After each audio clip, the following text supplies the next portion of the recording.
کہ یہ جو پبلک آپ کو نظر آ رہی ہے، ان کے جو جذبات آپ کو نظر آ رہے ہیں،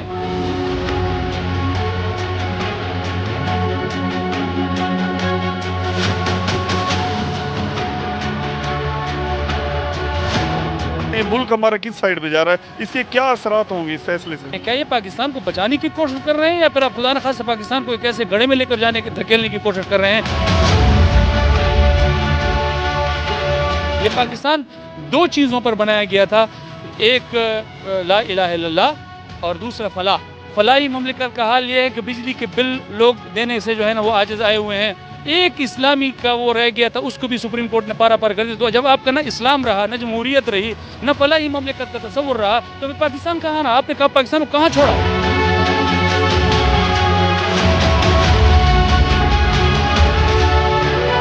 ایک مسلمان کے ایمان پر حملہ ہے۔ جمعیت علماء اسلام کا رول ہمیشہ امن کا رہا ہے۔ کا دعویٰ ہے کہ ہمارا کوئی پتہ تک بھی ہم نے گرنے نہیں دیا۔ ان کو بتا رہے ہیں، کل کو وہ ہمیں تانے دیں گے اور ہمیں کہیں گے آپ تو ان کو مضبوط کر رہے ہیں، آپ تو ہمیں کمزور کر رہے ہیں۔ تو اپنے اداؤں پر آپ غور کریں، ہم تو اپنے حساب سے ٹھیک کر رہے ہیں۔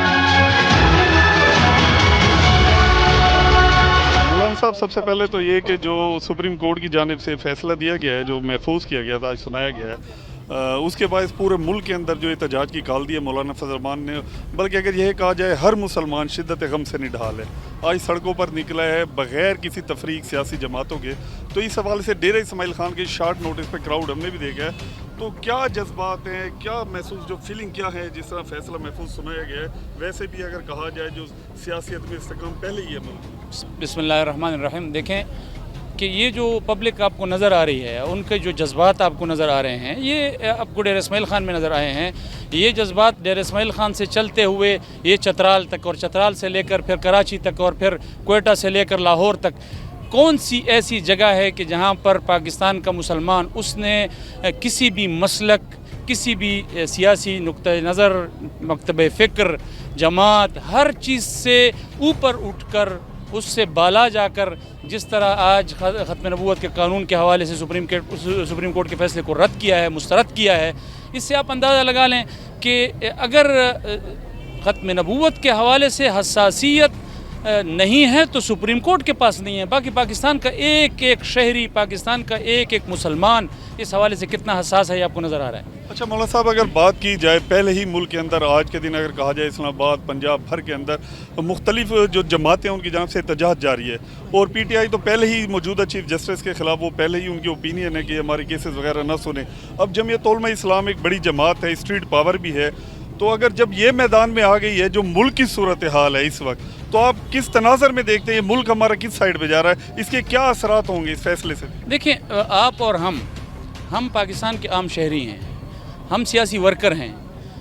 یہ ذمہ داری جو ہے یہ اس چیز کا تقاضا کرتی ہے، چاہے وہ سپریم کورٹ کے چیف جسٹس کے اینڈ پہ ہو، چاہے وہ سپریم کورٹ کے بینچ کے اینڈ پہ ہو، چاہے پوری سپریم کورٹ کے اینڈ پہ ہو، چاہے حکومت کے اینڈ پہ ہو، چاہے ہمارے مقتدرہ کے اینڈ پر ہو، ان کے پاس اختیار ہے، ان کے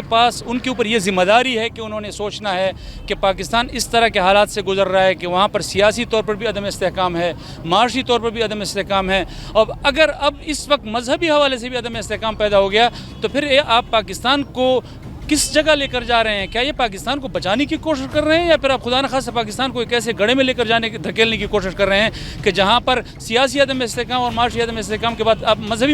عدم استحکام کا بھی اس کو شکار بنا دیں؟ یہ پاکستان دو چیزوں پر بنایا گیا تھا، ایک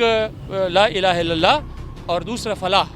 کہ یہ اسلامی جمہوری پاکستان ہوگا جہاں پہ جمہوریت بھی ہوگی، اسلام بھی ہوگا اور فلاحی مملکت ہوگی۔ آپ دیکھیں جمہوریت کے حوالے سے اس کا کردار آپ کو کے سامنے ہے، کوئی اس میں پارلیمنٹ کو تسلیم نہیں کر رہا، کوئی حکومت کو تسلیم نہیں کر رہا۔ فلاحی مملکت کا حال یہ ہے کہ بجلی کے بل لوگ دینے سے جو ہے نا وہ عاجز آئے ہوئے ہیں، اور ایک اسلامی کا وہ رہ گیا تھا، اس کو بھی سپریم کورٹ نے پارا پار کر دیا۔ تو جب آپ کا نہ اسلام رہا، نہ جمہوریت رہی، نہ فلاحی مملکت کا تصور رہا، تو پھر پاکستان کہاں رہا؟ آپ نے کہا پاکستان کو کہاں چھوڑا ہے؟ آپ پاکستان کو کہاں لے کر جانا چاہتے ہیں کہ آپ کے خلاف ایک ایک شخص اٹھ کر کہے کہ اگر آپ ہمیں اسلام نہیں دے سکتے، آپ ہمیں جمہوریت نہیں دے سکتے، آپ ہمیں معاشی استحکام نہیں دے سکتے، آپ ہمیں فلاح نہیں دے سکتے، تو پھر کس چیز کا پاکستان؟ پھر ہم کیا کریں گے یہاں پر؟ اچھا، آخری سوال ہے مولانا صاحب، گرمی بھی آپ کے مشہور ہے کہ آپ نے ٹائم بھی دیا ہے،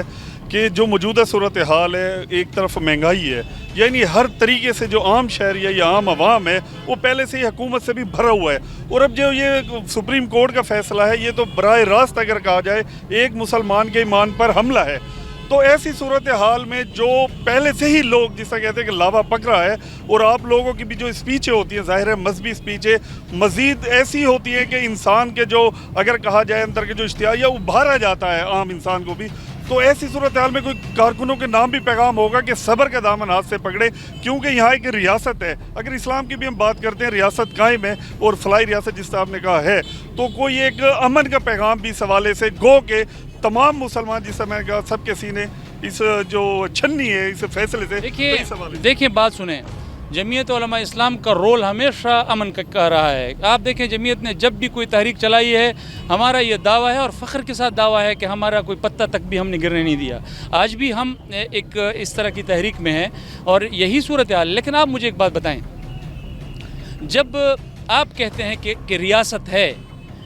تو ریاست اگر ختم نبوت کے حوالے سے اس طرح کا فیصلہ دے گی، ریاست کا ادارہ اس طرح کا فیصلہ دے گا، آپ مجھے بتائیں کہ آپ بندوق والوں کو یہ پیغام دے رہے ہیں یا نہیں دے رہے کہ وہ آپ کو کل کو جن کے ہاتھ میں بندوق نہیں ہیں، جو عدم تشدد کے پیروکار ہیں، جو کہتے ہیں پاکستان میں جو ہے وہ پارلیمانی حوالے سے جو ہے وہ اسلام بھی نافذ ہوگا، جمہوریت بھی نافذ ہوگی، آپ ان کو مستحکم کر رہے ہیں، ان کو بتا رہے ہیں کل کو وہ ہمیں تانے دیں گے اور ہمیں کہیں گے اور کہتے بھی ہیں کہ یہ آپ کا پارلیمانی نظام ہے، یہ آپ کا جمہوری نظام ہے، یہ آپ کا جسٹس کا نظام ہے کہ آپ کی سپریم کورٹ ختم نبوت کے حوالے سے یہ فیصلہ دے رہی، تو پھر آپ بتائیں کہ ہماری بندوق ٹھیک ہے یا آپ کی پارلیمانی جدوجہد؟ ہم کیا جواب دیں گے ان کو؟ ہمیں جواب دینے کے قابل ہمارے اداروں نے نہیں چھوڑا، ہمارے مقتدرہ نے نہیں چھوڑا، ہمارے اسٹیبلشمنٹ نے نہیں چھوڑا، ہماری حکومت نے نہیں چھوڑا۔ اب ہماری سپریم کورٹ بھی اس میں شامل ہو گئی ہے کہ وہ بھی یہ پیغام پاس کر رہی ہے تمام جن کے ہاتھوں میں بندوقیں ہیں، جو تشدد کے راستے سے، جو انقلاب کے راستے سے پاکستان میں اسلام کی بات کرتے ہیں، آپ تو ان کو مضبوط کر رہے ہیں، آپ تو ہمیں کمزور کر رہے ہیں، جو پارلیمان کی بات کرتے ہیں، جو ووٹ کی بات کرتے ہیں، جو جمہوریت کی بات کر رہے ہیں، ہمیں کمزور کر کے اور ان کو طاقتور بنا کر آپ کیا پیغام دے رہے ہیں پاکستان کے لوگوں کو؟ تو یہ تو ہمارا سوال ہے۔ ہم کہتے ہیں کہ ہم جس